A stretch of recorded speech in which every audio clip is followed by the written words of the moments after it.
भारताचे एक सार्वभौम समाजवादी धर्मनिरपेक्ष लोकशाही गणराज्य घडविण्याचा व त्यांच्या सर्व नागरिकास सामाजिक आर्थिक व राजनैतिक न्याय विचार अभिव्यक्ती विश्वास श्रद्धा व उपासना यांचे स्वातंत्र्य दर्जाची व संधीची समानता निश्चितपणे प्राप्त करून देण्याचा आणि त्या सर्वांमध्ये व्यक्तीची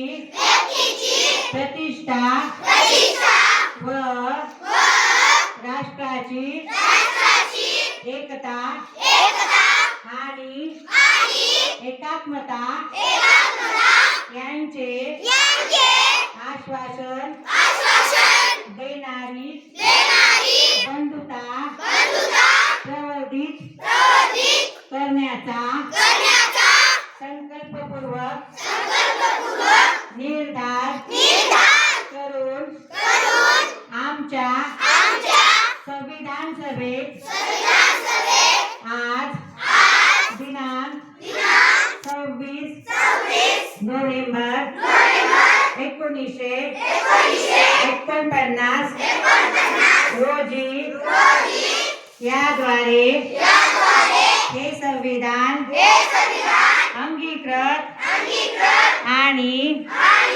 अधिनियमित करून स्वतःप्रत अर्पण करीत आहोत. जय हिंद.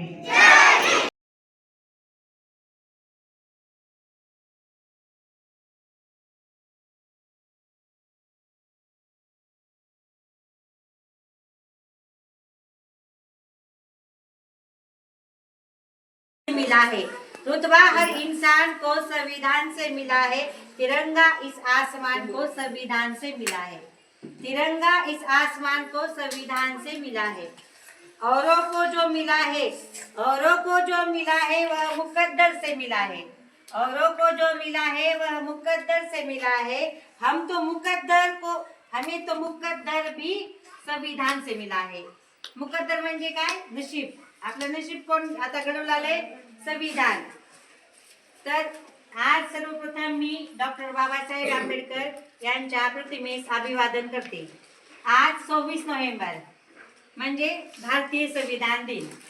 आपला देश 15 ऑगस्ट 1947 रोजी स्वतंत्र झाला. स्वतंत्र देश झाल्यावर मी आपला देश चालविण्यासाठी काही कायदा अस्तित्वात राहावा यासाठी सर्वांनी विचार विनिमय केला. त्यामध्ये एक मसुदा समितीची स्थापना करण्यात आली आणि या समितीचे अध्यक्ष म्हणून डॉक्टर बाबासाहेब आंबेडकर यांचे प्रथम नाव येते. भारतीय राज्यघटनेचे शिल्पकार म्हणून डॉक्टर बाबासाहेब आंबेडकर यांना ओळखले जाते. आता कोणत्याही देशाचं संविधान जर असेल तर त्या देशामध्ये न्याय, स्वातंत्र्य, समता, बंधुता राहते. सर्वप्रथम डॉक्टर बाबासाहेब आंबेडकर यांनी 26 नोव्हेंबर 1949 रोजी एक मसुदा समिती स्थापन झाली. त्या मसुदा समितीमध्ये आपल्या देशाचं संविधान तयार केलं गेलं. संविधान म्हणजे काय? तर आपल्याला न्याय, स्वातंत्र्य, समता, बंधुता हे जी मूल्य आहेत ते जोपासावे यासाठी एक शासन प्रणाली तयार करण्यात आली. आणि ही शासन प्रणाली तयार करण्यासाठी डॉक्टर बाबासाहेब आंबेडकर यांनी सर्वप्रथम दुसऱ्या 60 देशाची जी शासन प्रणाली आहे त्याचा त्यांनी अभ्यास केला. लगेच बाबा घेतलं की लगेच आपण घटना किंवा कायदा तयार केला असं होत नाही. आपल्या कायद्यामध्ये त्यांनी सर्वसमावेशक असा कायदा केला, त्यामध्ये संविधान तयार केलं गेलं. आपली देशाची लोकशाही ही सगळ्यात मोठी लिखित लोकशाही आहे. आपले सर्वच कायदे हे लिखित स्वरूपात आहेत. जसे लिखित स्वरूपात आहेत तसे ते लवचिक स्वरूपातही आहेत. कायद्यातही बदल करता येतो. कायदे म्हणजे काय? तर तुम्हाला आपल्या देशामध्ये कुठेही मुक्त संचार करण्याचे स्वातंत्र्य आहे. धर्मनिरपेक्ष जगण्याचे स्वातंत्र्य आहे. तुम्ही सर्व बाबतीत सार्वभौम आहात. तर त्याचप्रमाणे तुम्हाला कुठेही न्याय किंवा दाद मागण्याचा अधिकार आहे. धर्मनिरपेक्ष म्हणजे तुम्ही कोणत्याही धर्माचा स्वीकार करू शकता.